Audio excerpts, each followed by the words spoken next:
오늘 본문에는 이 중풍병자, 이 몸을 가누지 못하는 중풍병자가 이제 예수님께 나와 그 병 고침을 받는 그런 내용을 다루고 있습니다. 그런데 이 본문 말씀에서 그 과정에서 굉장히 독특하고 또 특이한 한 부분이 나오는데요. 그게 오늘 보면 4절에 나옵니다. 무리들 때문에 예수께 데려갈 수 없으므로 그 계신 곳에 지붕을 뜯어 구멍을 내고 중풍병자가 누운 상을 달아 내리니, 이 장면을 한번 상상을 해보세요. 지금 많은 사람들이 예수님께로 몰려왔고 그들에게 예수님이 지금 하나님 나라의 그 복음을 전하고 계시는데 갑자기 무슨 우르릉 쾅쾅 소리가 나더니 막 지붕이 뜯기더니 거기서 이제 그 들것에 중풍병자가 지금 이제 달아 내려지고 있다. 예수님 입장에서 이게 얼마나 당황스럽겠습니까? 그리고 막 비명 소리도 들렸을 거고 아수라장이 됐을 것입니다. 왜 이런 난장판이 벌어졌나 보니까 이제 그 네 사람이 이 중풍병자를 고치고 싶은데 그 4절의 앞부분이 이렇게 나오지 않습니까? 무리들 때문에 예수께 데려갈 수 없으므로 특단의 조치를 취한 겁니다. 물론 그 당시 유대 사회의 집 지붕이 우리 같은 이런 복잡한 구조가 아니고 이게 평평한 평면이고요. 그리고 허술한 그런 나무로 돼 있는 경우들이 많으니까 이제 지붕을 뚫는 게 아주 좀 간단하고 손쉬운 일이니까 그 방법을 택했으리라 짐작은 하지만, 그러나 이게 예수님께는 엄청난 그 방해 역할을 하는 거 아닙니까? 지난주에 우리 오늘 본문 바로 앞에 나오는 그 고침받은 나병 환자가 예수님 말씀에 불순종해서 예수님 사에게 큰 지장을 끼치는 방해꾼이 돼버렸다. 그런 관점으로 보면 오늘 본문에 나오는 그 지붕 뚫은 네 사람은 그 지난주 살펴본 그 나병 환자 못지않게 예수님 사역을 크게 방해한 그런 짓을 한 결과를 가져다 준 거 아닙니까? 그리고 또 그 남의 집 지붕을 뜯는 그런 행동은 그 몰상식한 짓 아닙니까?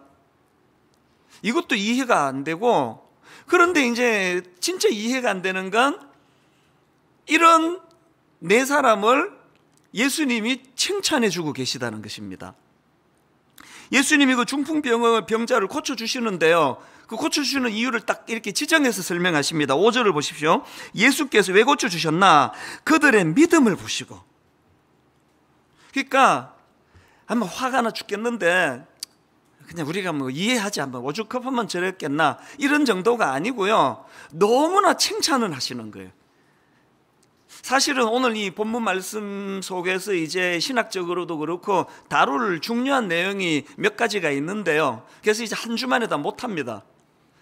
오늘은 이제 이 본문 말씀을 가지고 딱 어디다 초점을 두고 싶은가 하면, 왜 그 네 사람은 이런 이상한 행동을 했나, 그리고 왜 예수님은 이런 이상한 행동한 사람을 칭찬하시나, 여기에 이제 좀 포커스를 맞추어서 이제 말씀을 전하려고 하는데요. 자, 이런 관점으로 한번 몇 가지를 제가 정리를 해봤거든요. 왜 이 사람들이 이런 이상한 행동을 했고 예수님은 왜 이들을 칭찬하시는가? 첫 번째, 그 예수님의 칭찬에는요, 이런 이유가 담겨져 있습니다. 비록 그들의 행동은 이상했지만 그 이상한 행동의 동기가 몸을 가누지 못하는 불쌍한 사람을 도와주고자 하는 이 긍휼함에서 출발했기 때문입니다. 여기서 저는요, 우리 예수님의 성품 두 가지를 새삼 깨닫고 발견하는데, 여러분, 우리 예수님은 항상 중심을 보시는 분이라는 겁니다. 그 겉으로 드러나는 행동이 좀 나빠 보여도 그 중심이 어떠한가. 우리 부모들이 좀 못하는 게 그거 아닙니까? 우리도 사실 옛날에 몇십 년 전에 우리 부모를 생각하면 너무 야속했던 그런 기억이 한두 건은 다 있으실 거예요. 그때 내가 그런 뜻으로 한 게 아닌데 우리 엄마가 나를 오해해가지고 그렇게 매를 들고 야단을 치셨다. 그게 너무 억울해가지고 기억에 평생 아마 남는 분들이 여기 다 계실 거예요. 그게 인간 부모의 한계예요. 그런데 우리 주님은 절대로 그런 분이 아니세요. 그게 다소 오해거리가 있다 할지라도 이 사람의 그 중심이 어떤가, 무슨 의도로 이렇게 했는가, 겉으로 막 너무너무 화려하고 좋아 보여도 그 의도가 나쁘면 예수님은 그거를 인정 안 하시는 분이거든요. 이걸 오늘 본문에서 발견할 수 있고요. 그런가 하면 또 하나, 저는 오늘 본문에서 예수님의 그 성품 하나를 발견하는데, 예수님은 진짜 긍휼하신 분이라는 거예요. 이 불쌍한 자들에 대한 긍휼하심. 게다가 또 그것만이 아니고, 이거 잘 들으세요. 예수님은요, 당신도 긍휼하시지만 이런 긍휼이 많은 사람을 기뻐하신다는 겁니다. 오죽하면은 그 팔복이라고 예수님이 정하신 8가지 복 중에 마태복음 5장 7절이 있습니다. 긍휼히 여기는 자는 복이 있나니 그들이 긍휼히 여김을 받을 것이며 또 누가복음 6장 36절에도 비슷한 말씀이 나옵니다. 너희 아버지의 자비로우신과 같이 너희도 자비로운 자가 되라. 저는 한 몇 주 이 말씀을 묵상하면서 정말 내게 이 주님이 기뻐하시는 이 긍휼이 있는 건가? 이 주님의 자비로움이 내게 있는 건가? 관용이 내게 있는 건가? 오늘 너무너무 가슴 아픈 게 이 사회는 지금 긍휼이라고는 눈 씻고 찾기가 어렵습니다. 그렇게 많은 비판과 악플과 그렇게 많은 그런 그 저주에 가까운 독설이 난무하는 이런 시대이기 때문에 오늘 우리 모두는 다 이 예수님의 성품을 다시 우리가 회복해야 된다고 생각합니다. 그런가 하면 두 번째로 그 지붕 뜯는 이상한 짓을 주님이 칭찬한 이유는요, 그들의 행동 속에는 예수님에 대한 2가지 신뢰가 내포되어 있었기 때문입니다. 그 2가지 신뢰 중에 첫 번째 신뢰가 뭡니까? 이들이 확신한 게 뭡니까? 이 몸을 못 가누는 이 중풍병자를 예수님께 어떻게든 막 데려가기만 하면 예수님은 이 사람을 고쳐줄 능력이 있는 분이다. 그 확신이 있었기 때문에 그런 무리수를 둔 거 아닙니까? 뭐 긴가민가 있으면 그렇게 하겠습니까? 그런가 하면 이 4사람이 확신했던 또 한 가지 주님에 대한 확신이 뭐냐? 아무리 우리가 이런 오해받을 짓을 해도 이분은 중심을 보시는 분이기 때문에 절대로 우리를 꾸짖지 않고 내치지 않으실 것이다. 그 확신이 있으니까 그런 짓을 할 수 있는 거 아닙니까? 예수님이 이런 믿음을 칭찬하셨다 할 때 저는 좀 찔림이 있었습니다. 왜냐하면 솔직히 여러분이나 저나 너무 똑똑해가지고요, 우리는요 어떨 때 보면 하나님에 대하여 의처증 환자 정세를 갖고 있습니다. 막 어지간하면 의심하려고 준비가 다 돼 있잖아요. 막 책 한 줄 읽다가도 막. 그래서 이 교회란 곳은 정말 이런 신뢰를 얻는 곳이어야 된다 생각합니다.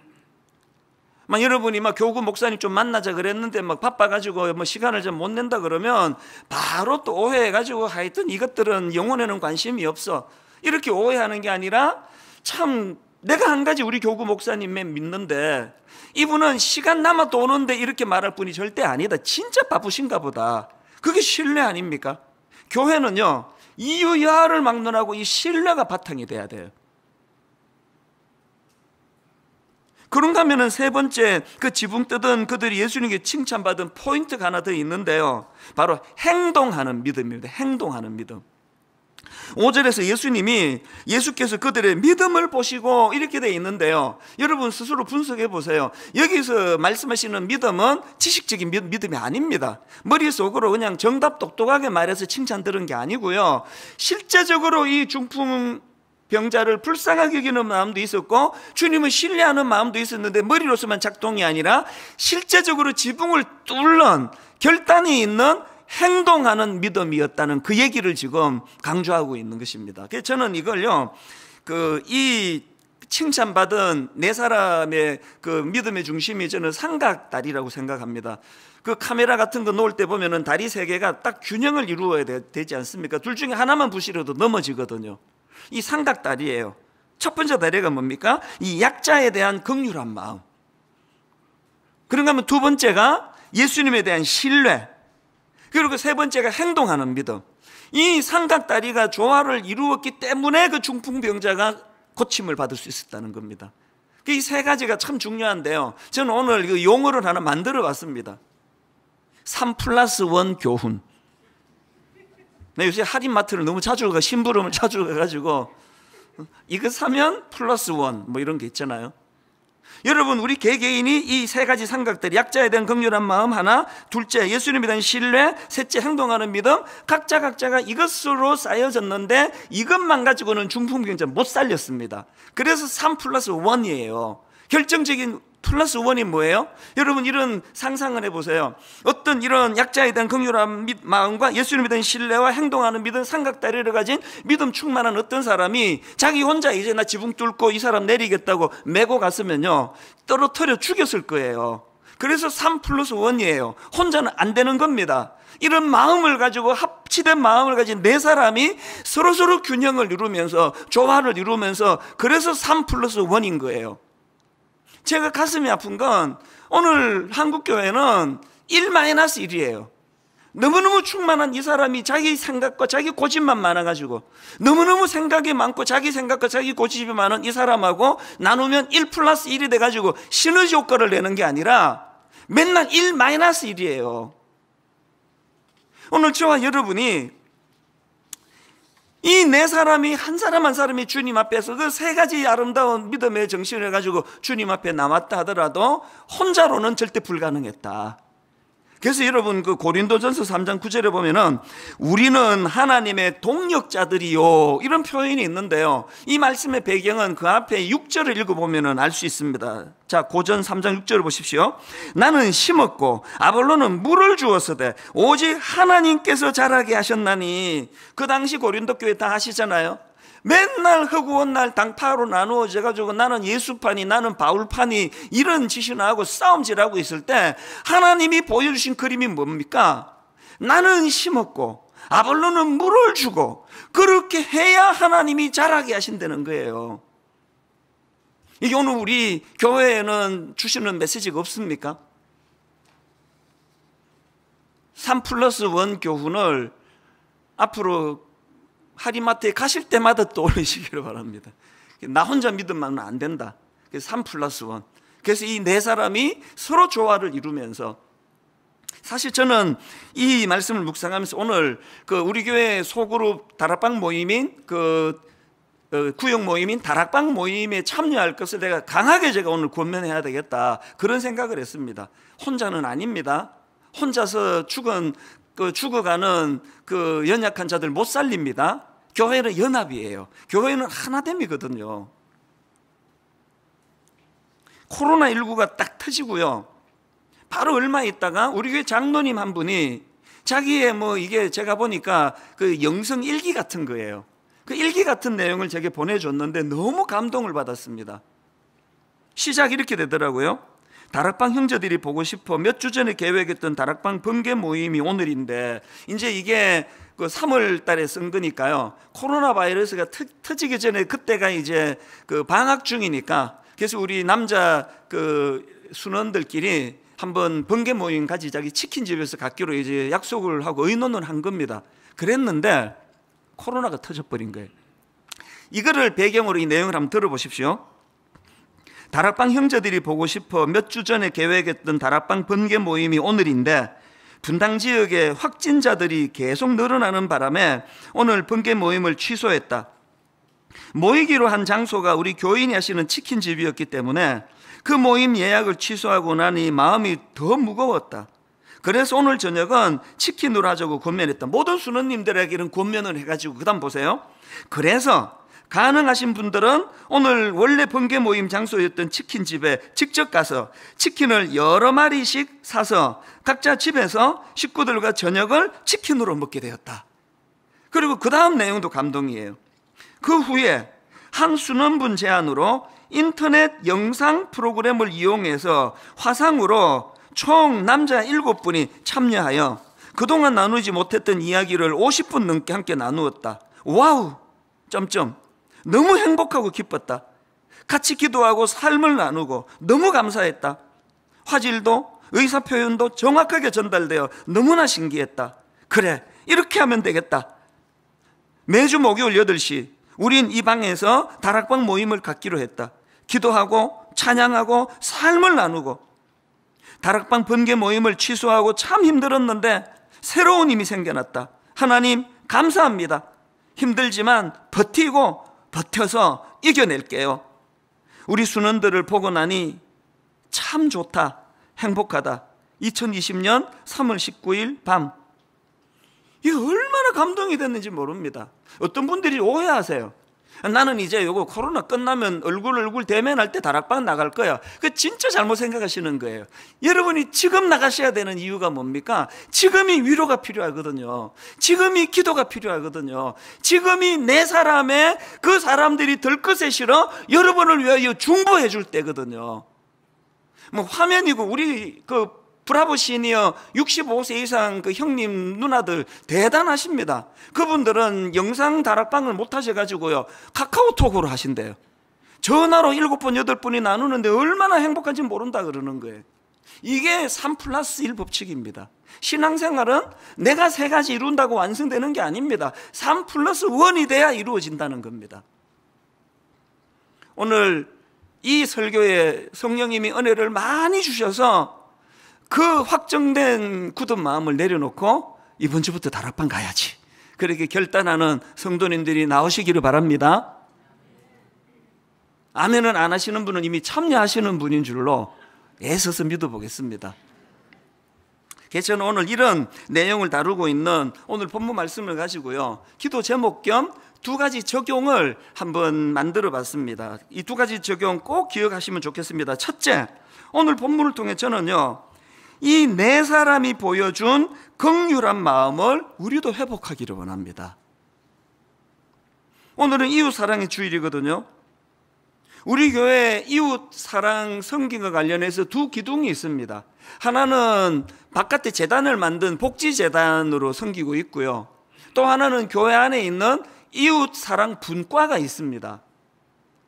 지금 복지재단은 뭐 직원이 한 200 몇십 명 정도 되고 또 막 수많은 분들이 참여하고 정확한 통계는 제가 최근 건 잘 기억이 안 납니다만 조금 전에 우리 그 이웃사랑 분과를 담당하는 교역자가 보내왔는데 보니까 지금 우리 교회 안에 있는 이웃사랑 분과에서 한 500여 명의 봉사자들이 정성으로 섬기고 계시다고 그러더라고요. 오늘 이분들을 위해서 꼭 기도해 주시기를 바랍니다.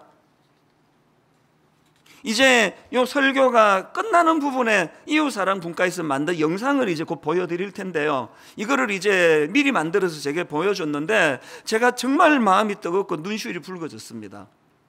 왜냐 하니까요 정말 고군분투하는 겁니다.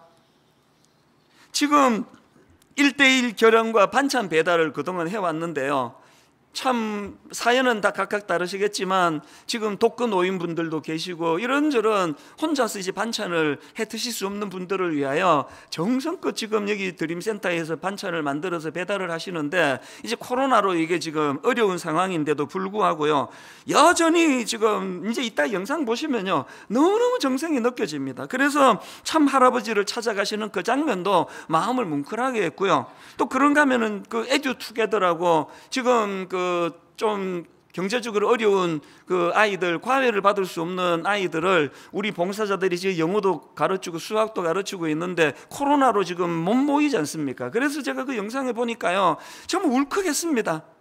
그 봉사자 선생님이요 영상으로 걔는 핸드폰 켜놓고 수학을 묻고 거기에 대해서 가르쳐 주시고 이런 장면이 너무 마음이 뭉클했습니다.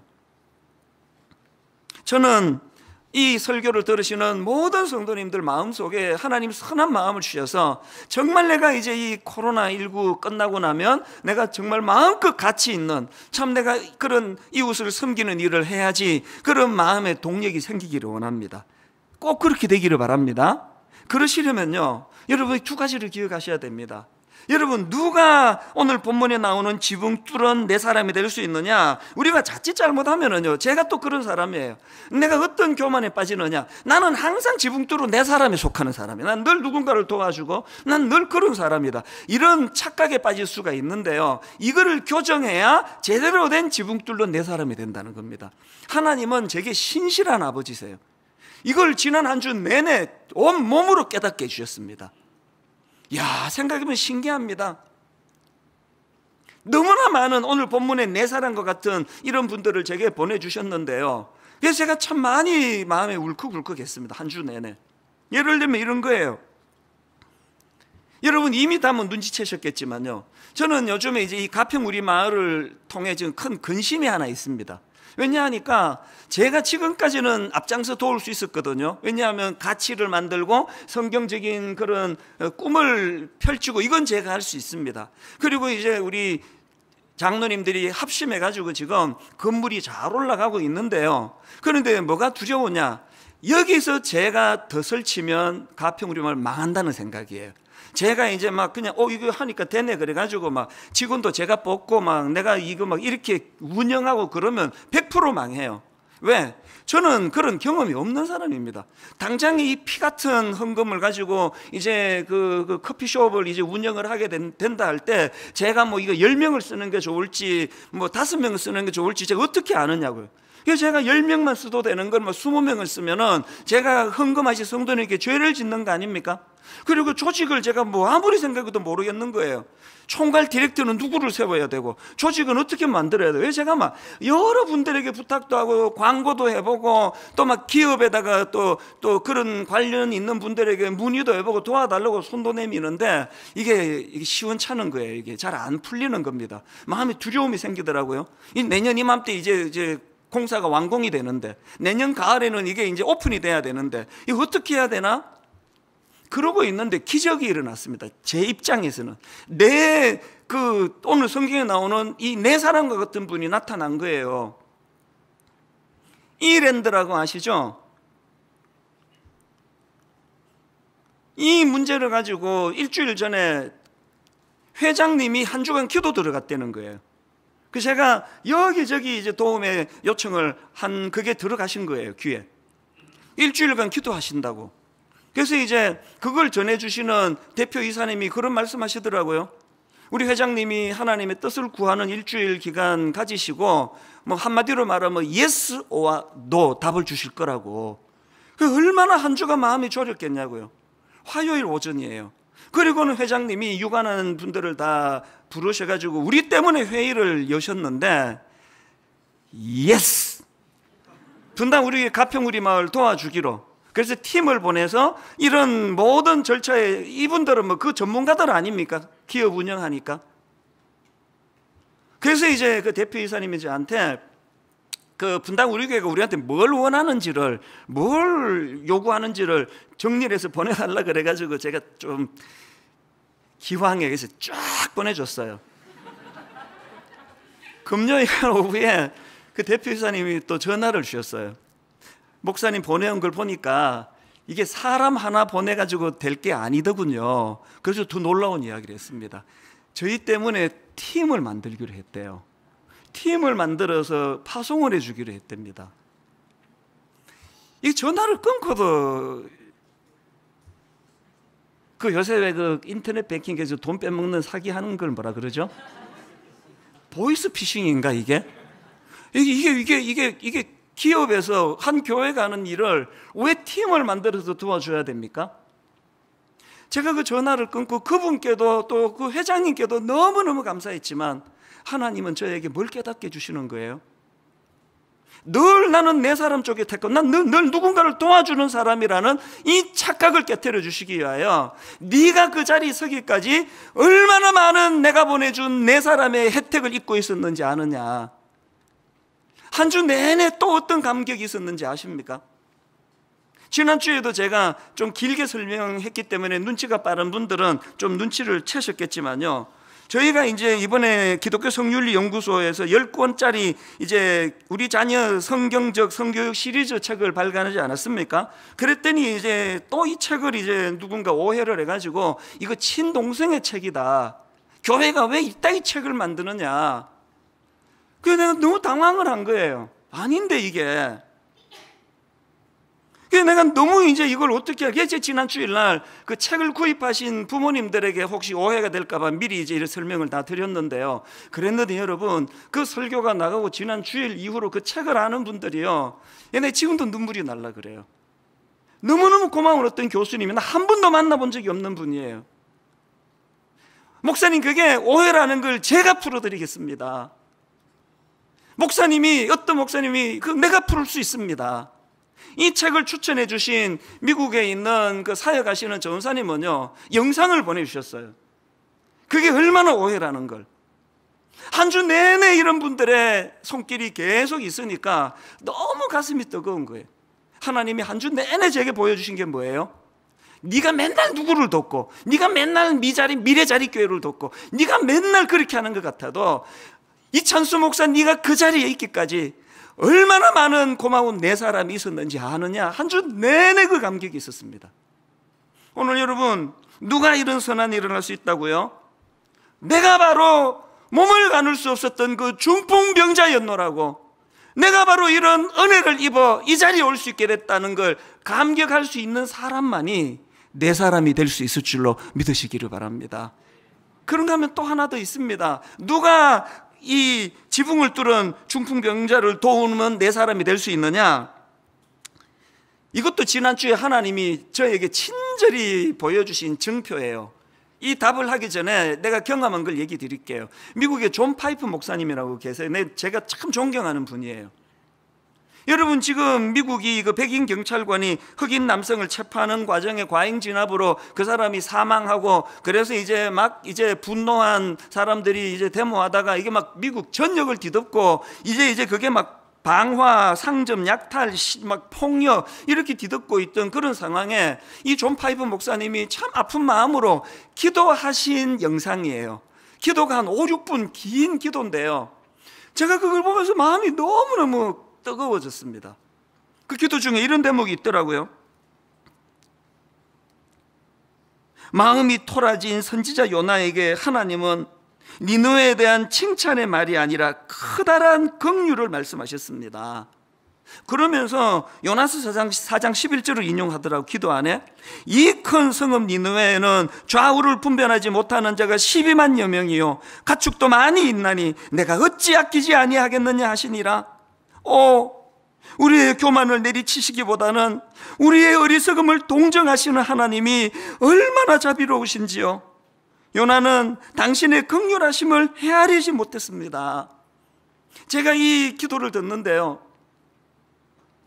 요나가 가진 어리석음이 뭡니까? 지금 요나는 하나님께 사장에서 하나님께 썩내고 있습니다. 공의의 하나님이라 그러면서, 아니 어떻게 저 악한 자들을 심판하지 않으시느냐고. 하나님께 지금 성이 나 있어요.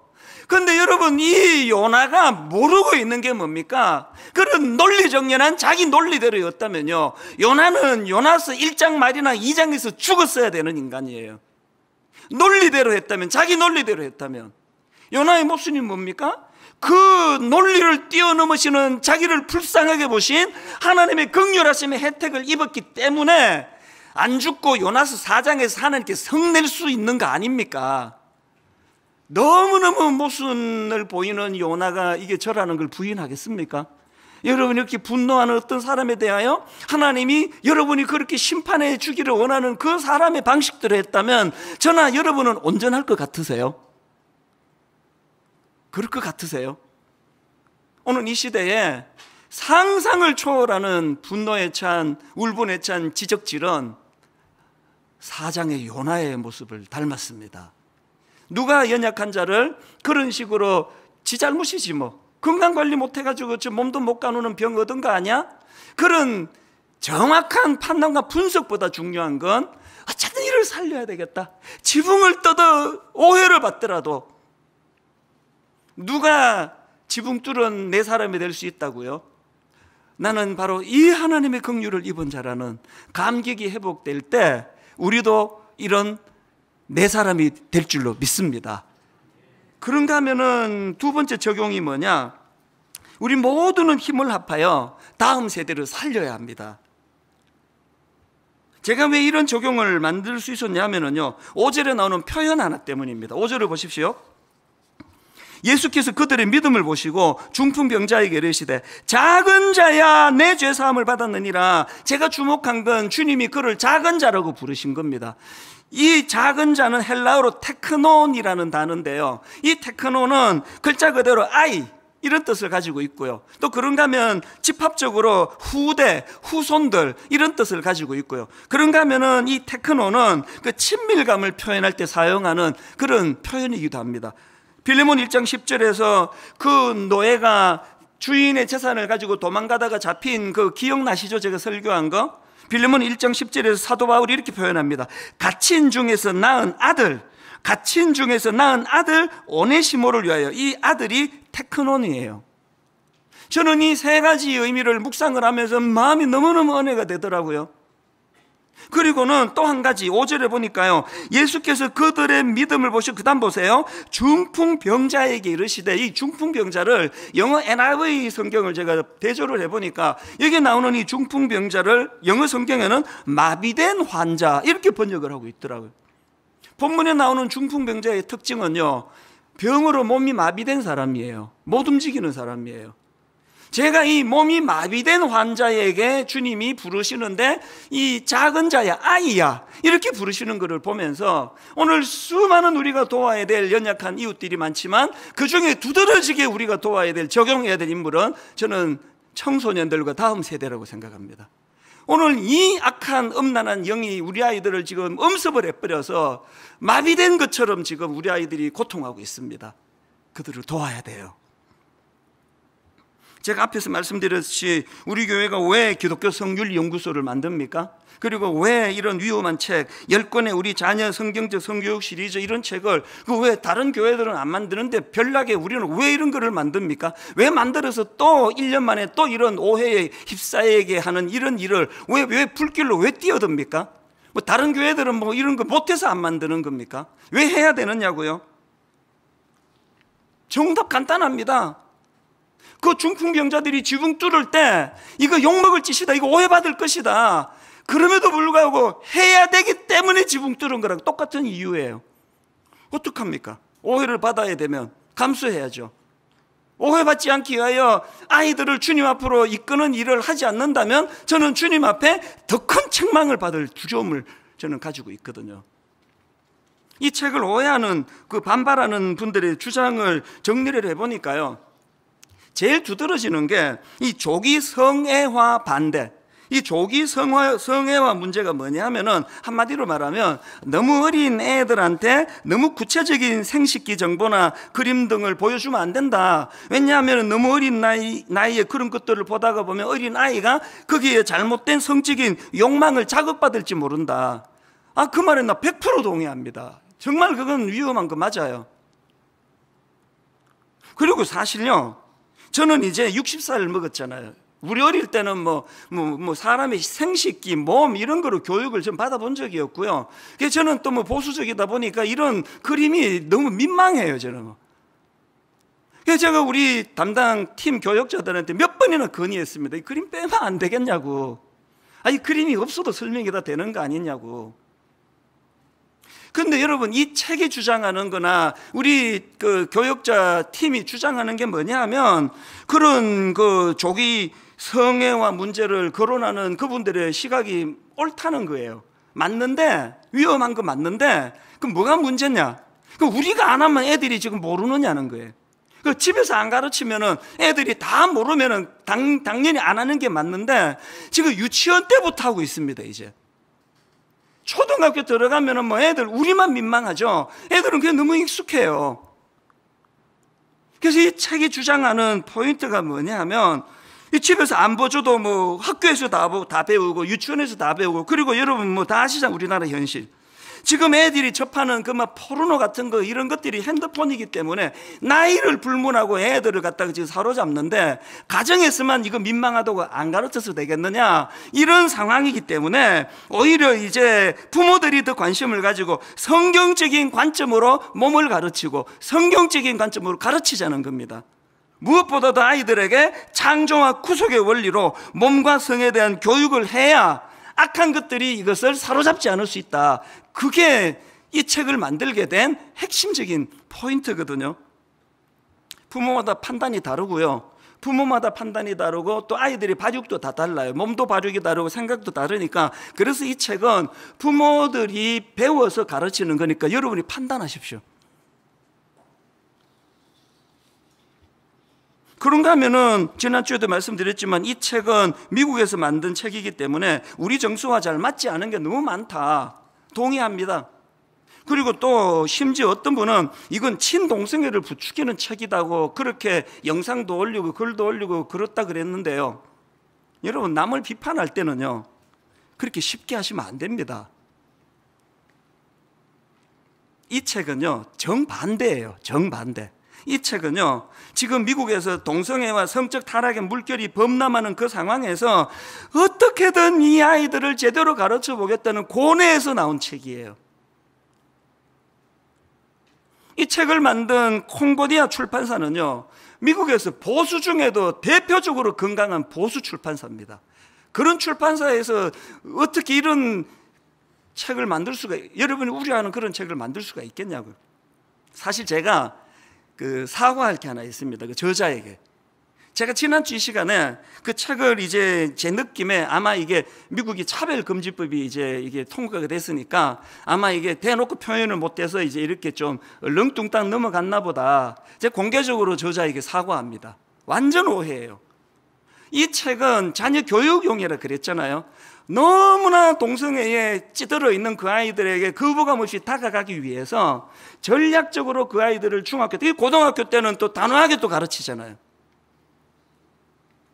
홈페이지에 이런 내용들을 전부 다 올려드렸으니까요. 오늘 예배가 끝나자마자 들어가셔서 한번 다 읽어보시기를 권합니다. 그래서 제가 우리 기독교 성윤리 연구소 팀에서 몇 가지를 이제 대안을 마련했는데요. 첫 번째로는 이 책을 번역하는 과정에서 좀 번역이 애매하게 문화적이고 정서적이고 그 사회의 이런 정서를 무시하고 번역을 한 부분이 오해를 일으켰다. 지난 한 주 동안 우리 교역자 팀에서 그런 거 다 뒤졌습니다. 이번에 보니까 우리 교역자들 영어 실력도 꽤 돼요. 다 그거를 찾아가지고 출판사에 건의하기로 했고요. 그리고 두 번째로는 이게 그 번역만 고쳐서 되는 게 아니고요. 문화적인 정서가 다르기 때문에 각주를 활용해서 그야말로 이 번역을 바꾸어도 문맥을 놓치면 이게 또 잘못된 해석이 가능하기 때문에 이제 각주를 넣어가지고 부모님들이 알면 좋은 내용을 상세하게 거기다가 다 넣기로 했습니다. 그리고 또 중요한 것 하나, 독자 연령층을 수정했습니다. 이게 예를 들면요, 맨 마지막 9번, 10번 책은요, 미국에서 15살 이상 아이들에게 이제 가르치라는 책인데요, 우리 팀에서 분석해 보니까 이거 우리나라랑 너무 안 맞아요. 그래서 이 책을요, 결혼을 앞둔 청년, 대학생 이상 청년으로 나이를 수정하기로 했습니다. 이 모든 내용들을 우리 홈페이지에 다 이제 올려드리고 있습니다. 왜냐하면 이 책을 미리 구입한 분이 계시기 때문에 그거 어떡하냐고 그렇게 하실 분이 계실까봐 다 올려드렸으니까요. 여러분 자녀들에게 이것을 교재로 쓰시기 전에 꼭 부모가 먼저 공부하시고, 그리고 우리 아이들을 살려야 돼요. 정말 우리 아이들을 살려야 됩니다. 이 음란하고 패역한 너무너무 상상을 초월하는 무서운 성적인 공격을 아이들이 방어할 수 있도록 가르쳐야 됩니다.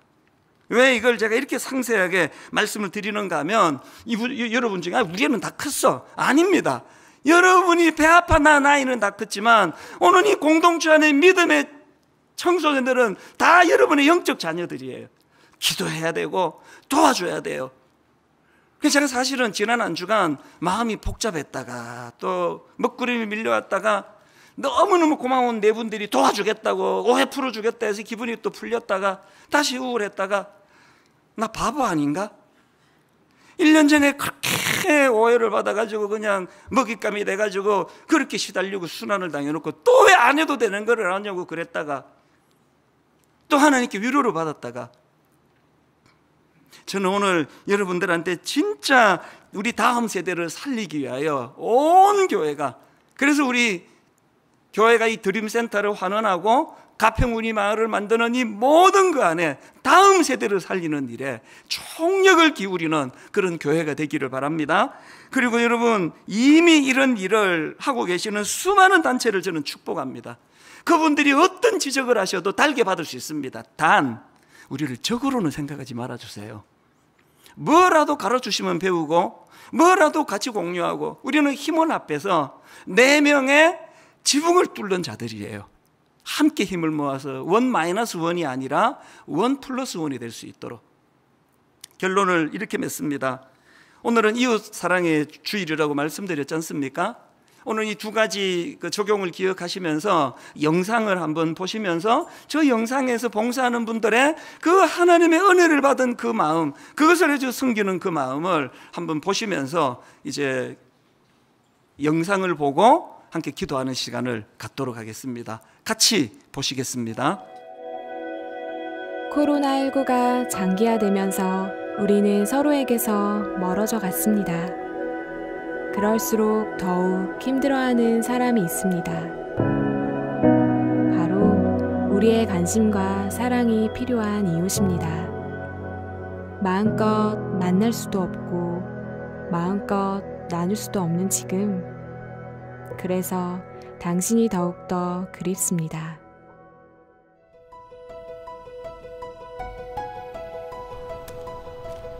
친구들과 즐겁게 지내야 할 시간, 혼자 시간을 보냅니다. 무료하고 답답한 일상에 찾아온 달콤한 만남.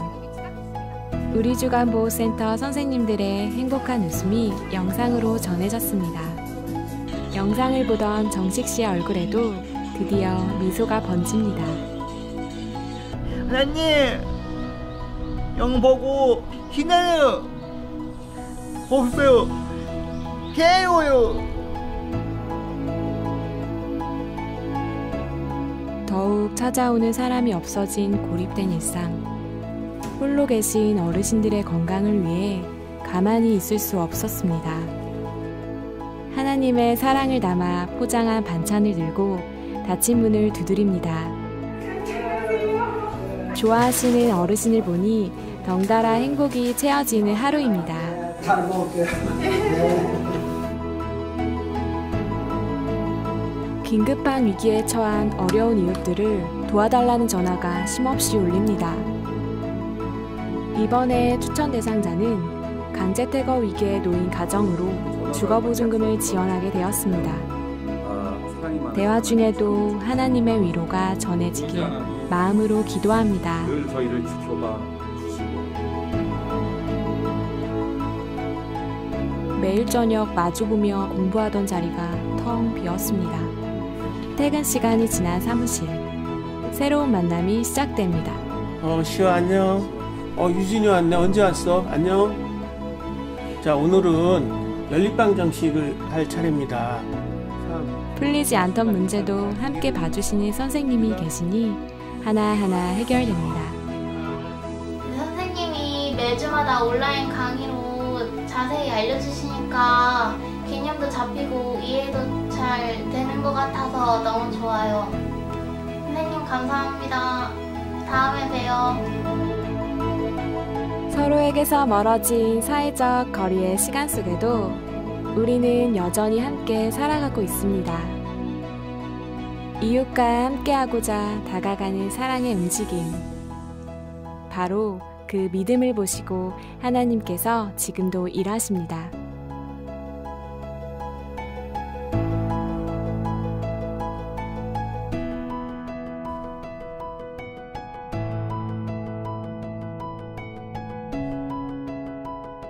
우리 함께 사랑하기.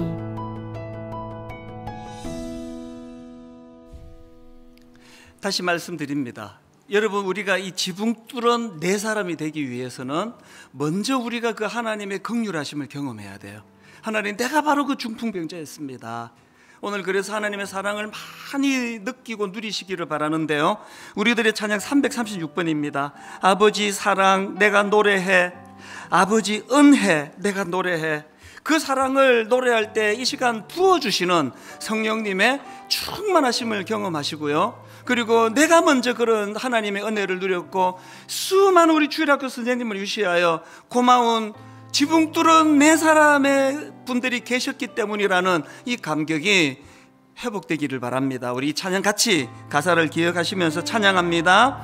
아버지 사랑 내가 노래해, 아버지 사랑 내가 노래해, 아버지 은혜 내가 노래해, 은혜 내가 노래해. 그 사랑 변함없으신 거짓없으신 성실하신 그 사랑. 여러분, 하나님의 사랑이 어떤 사랑입니까? 상한 갈대 꺾지 않으시는, 꺼져가는 등불 끄지 않는 그 사랑, 변함없으신 거짓없으신 성실하신 그 사랑. 여러분, 그 사랑을 선포하십시오. 사랑, 그 사랑 날 위해 죽으신 사신, 날 위해 다시 사신 예수 그리스도 다시 오실 그 사랑, 죽음도 생명도 천사도 하늘의 어떤 권세도 끊을 수 없는 영원한 그 사랑 예수. 아버지 사랑 내가 노래해. 아버지 은혜 내가 노래해. 그 사랑 변함없으신 거짓 없으신 성실하신 그 사랑, 상한 갈 때 꺾지 않으시는,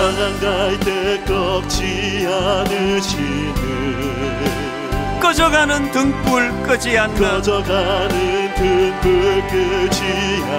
그 사랑, 변함없으신 거짓 없으신 성실하신 그 사랑, 내 영혼이 그 사랑을 노래합니다.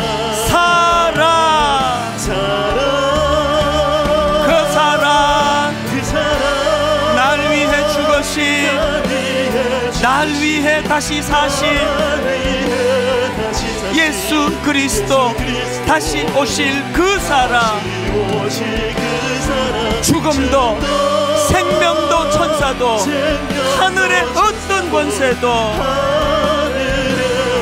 끊을 수 없는 영원한 그 사랑 예수. 우리 다 자리에서 일어나셔서 그 사랑, 날 위해 죽으신, 날 위해 다시 사신 예수 그리스도 다시 오실 그 사랑, 죽음도 생명도 천사도 하늘의 어떤 권세도 끊을 수 없는 영원한 그 사랑 예수. 세 가지 기도 제목을 드립니다. 하나님, 그 지붕 뚫은 네 사람이 가진 약한 자들을 향한 긍휼을 제게도 허락해 주시기 원합니다. 요나와 같이 늘 정죄하고 저것들을 심판받아 마땅해 그렇게 하나님께 사람들에게 썽이 나 있는, 사실은 그 하나님의 긍휼의 혜택을 내가 가장 많이 받고 있다는 걸 자각하게 되기를 원합니다. 두 번째 기도 제목이 바로 그 내용이에요. 하나님, 내가 바로 은혜 받은 중풍병자였다는 사실을 깨닫기를 원합니다. 마지막 세 번째, 하나님, 우리 아들을 살려주세요. 우리 딸을 살려주시기 원합니다. 하나님, 너무나 어릴 때부터 폭포수처럼 들이퍼부어지는 성적인 홍수 속에 우리 아이들이 노출되어 있는데, 하나님, 교회가 정말 뭐라도 해야 되겠다는 절박함을 가지고 가정이 저 아이들을 진짜 주님 앞으로 인도하기 위하여 지붕을 뚫는 심정으로 아버지 저들을 섬기기 원합니다. 이 세 가지 기도 제목과 한 목소리로 통성으로 같이 기도하시겠습니다. 살아계신 하나님 아버지, 하나님의 은혜를 이 시간 구합니다. 하나님, 우리에게도 지붕 뚫은 네 사람의 그 아버지여 약자를 향한 긍휼한 마음이 회복되기를 원합니다. 허락하여 주시옵소서. 하나님, 우리 모두는 다 이미 하나님의 은혜를 받은, 우리가 이미 아버지 중풍병자였었는데 우리 힘으로는 아버지 문제를 해결할 수가 없었는데, 지금까지 내 주변에 이 아름다운 네 사람, 지붕을 뚫는 그 심정으로 우리를 하나님 앞으로 인도해 주신 그 수많은 고마운 분들에 의하여 오늘 우리가 이 자리까지 올 수 있게 됐다는 이 감격이 회복되기를 원합니다. 하나님 아버지, 다음 세대를 위하여 기도합니다. 우리 모든 기성세대가, 우리 모든 교회들이, 우리 모든 가정가정들이, 우리 모든 부모들이 하나님 앞에 아버지 그 지붕 뚫은 네 사람의 심정이 되어 아버지 저들을 숨기기를 원합니다. 저들을 살려주시옵소서. 저들을 하나님 아버지 회복시켜 주시기를 원합니다. 회복시켜 주실 줄로 믿습니다. 우리가 경험한 그 하나님을 저들도 만나게 하여 주시옵소서.